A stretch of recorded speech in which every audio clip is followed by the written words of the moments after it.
Hello, first to Facebook. Welcome to Healthy Holidays 2020. My name is Katie, and as you all hop on board, I'm going to go live on the library's Instagram. So let me go live there and welcome them. Hi! If you are watching on Instagram, welcome to Healthy Holidays 2020. So we are officially streaming on both platforms, on Facebook and on Instagram. So welcome. So glad to have you all here. Right before this started, we had some tech issues. I know, imagine that in 2020, tech issues. So this is the plan, guys. If we're in this Healthy Holidays, we're going to try to get all the way through this. But if we don't, if at some point we get disconnected on either platform, I will either record just on the devices themselves this evening or tomorrow, depending on well, hello everyone joining. Hi. I was just explaining some tech issues we've been having and what the plan is. So if at any point we get cut off from our live, I will record this on said devices either this evening if I have time or tomorrow and upload them to these pages. Hopefully Instagram will let me. Sometimes it's a little tricky. So hi and welcome. If you see me kind of going back and forth, that is so I can see comments on Facebook and comments on Instagram. I have the cameras to where hopefully it looks like I am looking at both of you at the same time. So welcome to Healthy Holidays 2020. Again, hi, if this is your first time tuning in, my name is Katie. I work here at the Putnam County Library. This is one of my favorite places to be. But before this season of my life, my former career was as a nutritional therapy practitioner, and my husband and I own a gym. So I have been in the healthy sphere for quite some time now, and that is why I'm so excited to bring you Healthy Holidays. And if you've ever tuned into one of my programs before about health, you'll know that I am not someone who is going to tell you that I think that you should eat this way and that you've got to go on this diet or this form of eating is the best. That's not quite how I roll. And we will talk about that a little bit more in the program. So hi, Donna. Hi, Michael. I'm seeing so many fun, familiar faces tune in. So I'm so glad to have you. So again, welcome to Healthy Holidays Live. My name is Katie, and this is all about nourishing your body, heart, and mind this holiday season. So like I said, not really going to tell you what I think you should eat at your holiday festivities, nor am I going to tell you what I think exactly that you should do this holiday season. But this program is brought to you in part by, hello, the library, and Generation Putnam. They just said, hey, Katie, I was just about to introduce you all. So this program is also brought to you in partnership with Generation Putnam, and as it is stated on their website, Generation Putnam is a local affiliate of Generation West Virginia, which is a statewide organization dedicated to attracting, retaining, and advancing young people here in the Mountain State. And if you can't, my shirt says home is where the mountains are, and my necklace is the state of West Virginia. So I love this state a lot. I am so thankful to live here, and I love Generation West Virginia and Generation Putnam's mission to keep young talent here. So if you're here, thank you for joining in. And let's just go ahead and get started. So as we know, this holiday season, oh, wow, it's probably going to look a lot different than years past, isn't it? And so we're going to start there. And like I said, I'm not going to tell you what to eat or what I think you should do. And I'm not going to pretend like I'm going to tell you what you should do for your holiday season either. I am here to give you ideas and inspiration to make the most out of your holiday season, however it might look this year, but also taking care of yourself in the process. But before I move on, we just have to talk about the elephant in the room, okay? Because last year when we did this program, I had in mind holiday gatherings, and those might look different this year. So let's go ahead and talk about that, because so many of our fun holiday activities revolve around gatherings.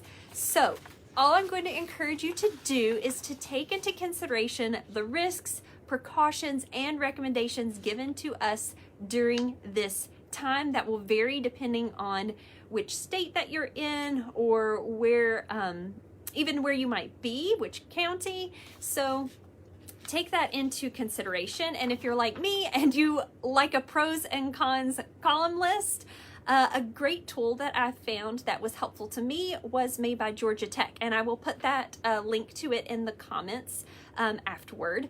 But it is a, let me see what exactly they call it. They call it their risk assessment planning tool. And what you can do is you can go to the site, choose the county that you live in, how many people might be in attendance for your event, and then it will give you a risk of, you know, who, I don't want to say, you know, what's going around. So this tool does the math, and if you're like me, not the greatest at math, a lot better with books. So it does the math for you, and it's really super easy and simple to navigate. So the final comment I have on this before we go on is, let's just do our best this holiday season to understand and respect the decisions made by others. We don't need any more negativity or hate in the world right now. What we need is understanding, listening ears, compassionate hearts, and above all else, love. That sounds cheesy and corny, but I'm all here for cheesy and corny things. So yes, that's what the world needs more of right now. So I would encourage you to do those. So now that the elephant's talked about, we've already got the elephant out of the room. Let's get started. Like I said earlier, my name is Katie, and my previous career was as a functional nutritional therapy practitioner. My husband and I own a gym. Health and wellness has been really important to me, really my entire life, and especially after I was diagnosed with celiac disease back in 2011. That's when it became apparent to me that the way that I treated my body contributed to the way that my body treated me. That's the right word for it. So although I have left that career behind and I am here at the library now. Oh, okay. I think we're back. Good. We had a little glitch here on the Instagram. So although I've left that career behind now, one thing that I will carry with me that I learned as a nutritional therapy practitioner is that we are all unique bio-individual people. So what that means is what works for me may not work for you, may not work for really anybody else. We are all so unique, and that is something that I will never forget. So what I will be sharing with you today will be less about this blanket statement of you should do this, this, and this, and more about how to help you support your body physically, regardless of who you are in this first section. So, as always, when I talk about personal health, I encourage you to seek out your personal care provider and get their feedback if you're going to do any changes in your diet or exercise or lifestyle in general.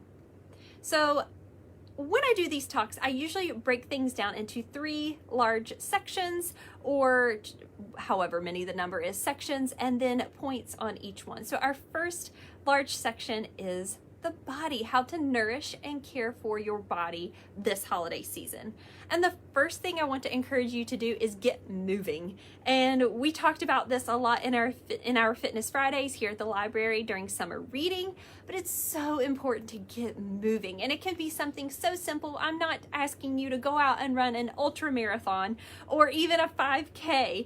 All I'm encouraging you to do is get moving, and maybe you can do that by a 15-minute walk around the block before your holiday festivities get started, whatever they might be.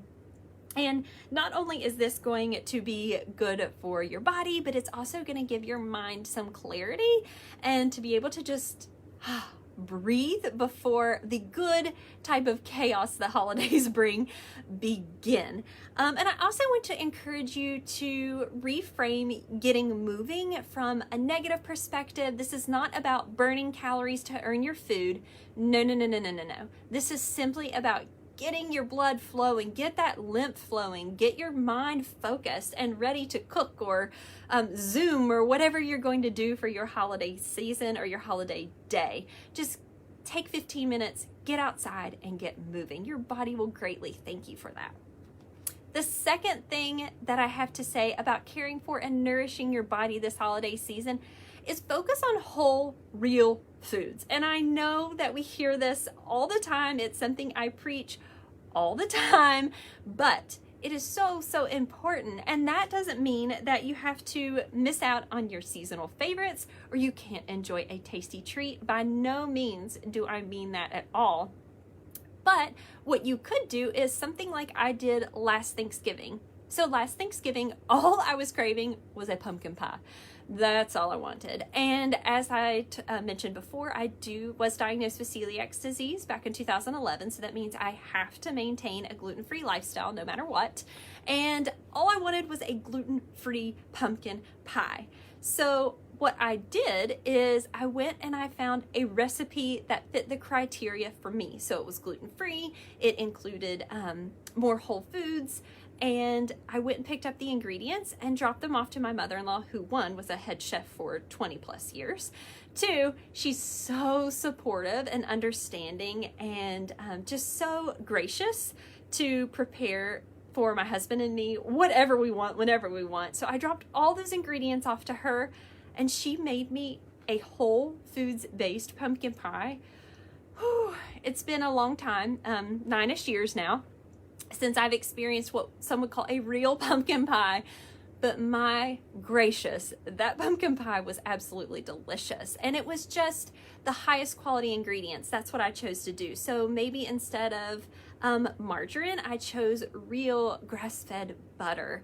I chose organic whole pumpkin. And again, this is bio-individual, and you have to take into consideration your personal budget and your personal needs, how many people you're feeding. But for me, that really worked. So maybe that is something that you could do, is find a favorite recipe for your green bean casserole, or maybe make real homemade mashed potatoes instead of relying on the instant mashed potatoes, which are delicious. I'm not saying they're not, but maybe that is what you do. And a quick ingredients list refresher or reading will really be helpful if you are trying to focus on whole foods. And third and finally, when it comes to caring and nourishing your body this holiday season, decide what's important to you before you go. And this is so, so important. So just banking off of that pumpkin pie example, I had to weigh the pros and cons. Again, I love a pros and cons list of what was most important to me and what I was going to indulge in once we got to dinner. So was I going to indulge in more processed foods or maybe some ingredients that I don't usually consume on a day-to-day basis? Maybe it was for you, do you want to dine in more sugar than you usually do, or overindulge, or whatever it might be, whatever your decision might be? Go ahead and decide that before you get to dinner. So that way you already feel confident about it. You don't have to worry about it. You have thought about it, made your decision, and you won't make an anxiety decision. I've made so many anxiety-induced decisions in my life, and it's always better if we take a little bit of time to prepare before we get there. One of the things that came up last season when we did Healthy Holidays, and we touched on this, was also alcohol consumption and whether that was something that you were going to partake in, how much, if any at all. And that was something they said really stuck out to them was, oh my gosh, I can decide that before I ever get to the party. I can make arrangements before I ever get to the party. So that was an example that we talked about last year that was really important to someone. And now let's move on to our heart. And if you watch any of my story times here, or if you've ever come to a program of mine before, you know that I am a heartfelt person. And I'm not a cardiologist. So we're not talking about your physical heart. We're talking about more that feelings and emotions type of heart. And if 2020 has done anything, it has taxed a lot of our hearts. So let me give you 3 ways to care for and nourish your heart, slash spirit, slash emotion, slash that, touchy feely feeling inside of your heart this holiday season. So first, and this might be the important for this season and this year, is to resist the urge to look back and resist the worry of looking forward and stay present. We can look back on Thanksgivings past and they're great memories, and that's one thing. But to dwell in either the past or the future means that you are not experiencing this present time. And while it can be really challenging and it could be really different this year, I really encourage you to stay present and experience the moment now. Do your best. I know it's hard. We're going to talk about gratitude in a bit, but really just give yourself permission to feel what you are feeling in this present moment and experience these holidays the way they are, whether that's Zooming your meal, which, by the way, if you didn't know, Zoom did abolish their 40-minute time limit. That's the word I'm looking for, time limit. So on Thanksgiving Day. So I'm sure they might do that for the coming holidays. I'm not sure, but definitely on Thanksgiving, they have taken away that limit and you can spend as much time Zooming with your family as possible. And I think that's a really sweet gesture that they made. So rather than feeling discouraged about that, stay present and do your best to enjoy this year and what it is presenting to you at this time. Oh, and I love this one so much. So number 2, to care for your heart this holiday season is to create a new tradition or revive a former one. And this year actually lends itself to the greatest possibility to create a new tradition. We like to look for opportunity in the midst of trying times. And creating a new tradition could be something really fun that you try this year. So like the pumpkin pie example, an example from my personal life is my dad and I used to go hunting every Thanksgiving morning. It's just what we did. And that was one of our holiday traditions. But it's been a few years since we could do that. So Justin, my husband, and I are working on transitioning traditions. So what we might do is maybe we'll go hunting together. We've talked about that. Or maybe our new tradition might be to do a morning hike. We will be still out in the woods, but really trying to transition that tradition and start something new with what we have here and now. And maybe it's to revive a former one and make it 2020 appropriate. We have been a creative group of people here in 2020. I have seen Halloween candy shooters. I've seen, the way that people connect, even workouts in a group on Zoom. We are resilient people and we are creative people. And I just wholly trust that you can revive or create a brand new tradition this holiday season and really make it something. And then maybe you could even transition that new tradition out of 2020 next year when things are hopefully a little bit more back to normal. So I just encourage you to get creative. And what new tradition can you start this year? Thank you all again for tuning in. I'm seeing, thank you, Atina, great advice. I saw a couple comments over here. They go away as I am talking, but I happen to see that one. So hi, thank you. Oh, and we will have time for questions. I always forget to say that. We will have time for questions at the end, so hang tight to them. If you have to go, you can always comment them and I will answer them if you've commented before we end, or I will go back and answer them after the program. So the third and final way to care for your heart this holiday season is to start writing down one thing that you are thankful for each day. Gratitude is an amazing attitude changer. Yes, they are. Hi, Miss Bethany. But gratitude is an amazing attitude adjuster.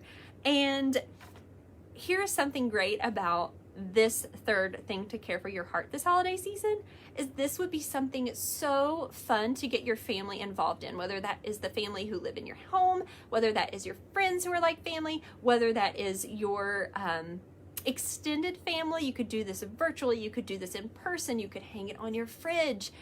But each of you decide, or even collectively, of one thing that you are thankful for every single day. And here's the big challenge. Could you do that every day from today all the way until the New Year's when our traditional holiday season is over? That's going to be really tricky, and I might have to hold myself to that challenge. because there are so many things to be thankful for and grateful for. And I'm not excluding the things that are just, oh, I have had lots of meltdowns and temper tantrums in this last 2020. But after I'm finished whining and crying around, I always like to bring myself back to the present by even looking around the room and pointing to things that I am thankful for. Oftentimes it's the cat because he's just so darn cute, but anything, something so simple and small that you would think is meaningless. It's not meaningless. It's actually something really important to you. So add that to your gratitude list. So finally, we are to our minds, how to nourish our, I feel like I'm at story time singing head, shoulders, knees, and toes. And finally, we are going to nourish our minds this holiday season. So we've already nourished our body, we've nourished our heart, and now we are going to nourish our minds. So this one, I want you to go ahead and look at your schedule and schedule/block out some time for you to restore emotionally, socially, whatever that might mean for or look like for you. The introvert in me definitely came up with this one, but I think this could benefit my extrovert friends here as well. This holiday season, any holiday season, it is hustle and bustle. Your mind, your body, your spirit, everything probably needs some time to recover.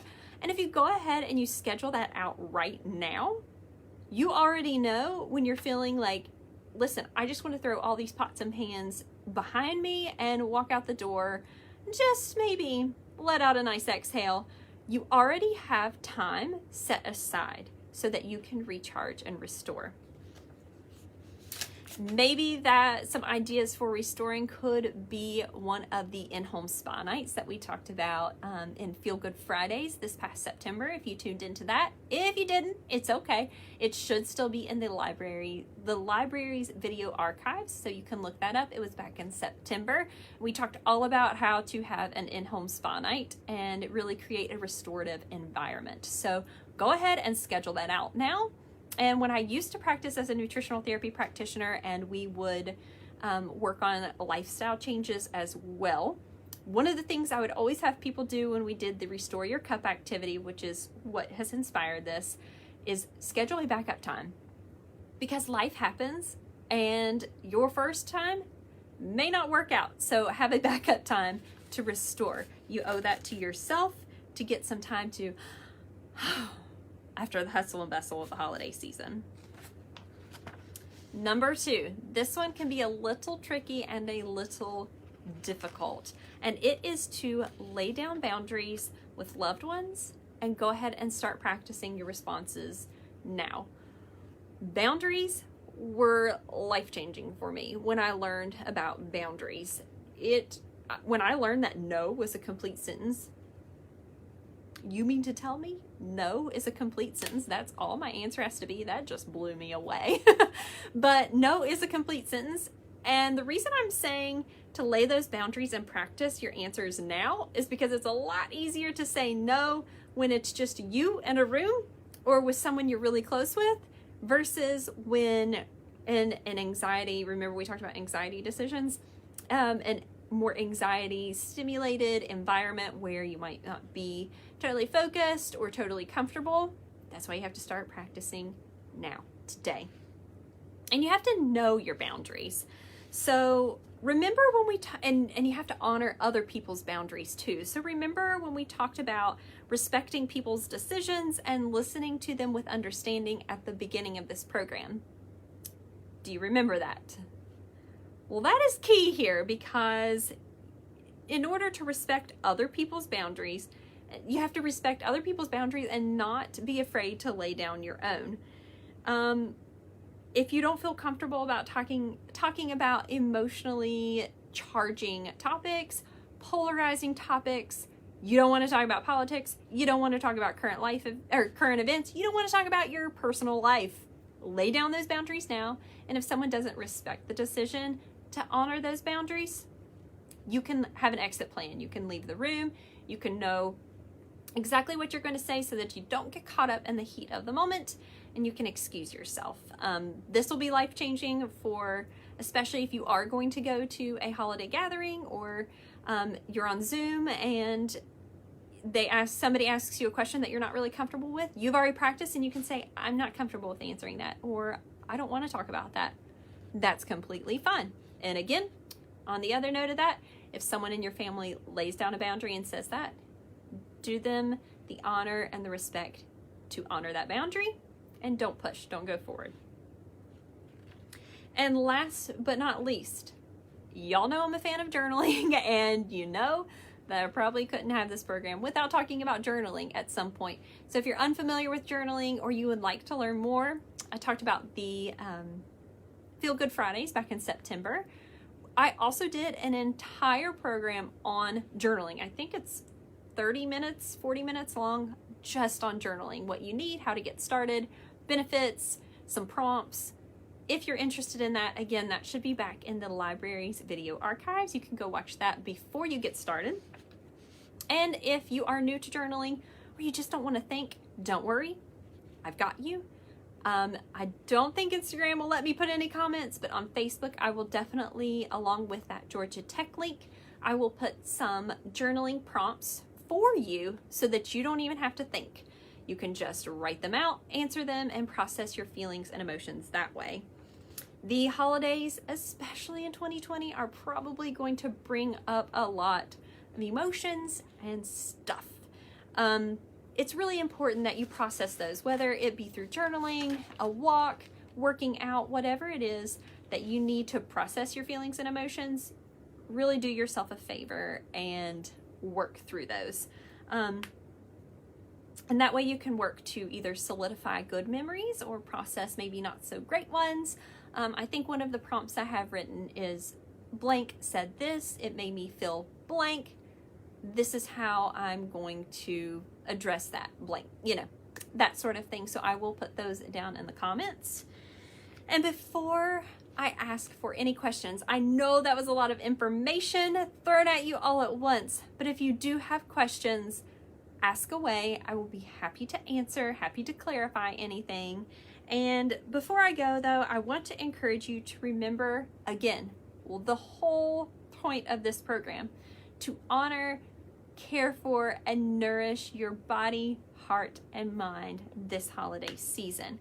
And most importantly, I hope you remember your reason for the season, whether that be friends, family, faith, tradition, something else. What is your reason for the season? I want you to really think about that, because that truly is going to impact how you spend each holiday here and thereafter maybe, but it's really going to impact the way that you do these things that we talked about today. And even last year, I had a prompt for a reason for your season statement, and I would encourage you to do that again this year. It might change from year to year, your reason for the season. Something new might come up, a new life event, something in current events might pop up, and change your reason for the season.